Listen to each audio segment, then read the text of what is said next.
کسب و کاری هستید پیشنهاد میکنم این ویدیو را تا آخر ببینید، چون میخوام شما را با مؤلفه‌ای آشنا کنم که نه تنها پای سود عظیمی را به کسب و کار شما باز میکنه، بلکه به لحاظ اصولی و علمی کمتر راجبش مطلبی شنیدید. سال 1998 آقای تام پیترز مقاله نوشت و در مجله فست کمپانی به چاپ رسوند.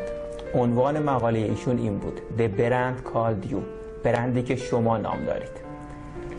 ایشون در مقالش برای اولین بار به صورت رسمی از عبارت برندسازی شخصی صحبت کرد و در مقالش روی دو نکته تاکید کرد. یک، همه انسان‌ها در هر سطحی از زندگی شخصی و شغلی که باشن دارای برند هستند، دارای برند خودشون. و دوم اینکه مدیران سازمان‌ها بیشتر از اون که به فکر برند کالا و خدماتشون باشن، باید به فکر برند شخصی خودشون باشن. به قول آقای پیتر مونتویا، امروز 3 نام و 3 برند در کنار هم دیگه است. 1 برند سازمان، 2 برند خدمات و 3 برند شخص مدیر.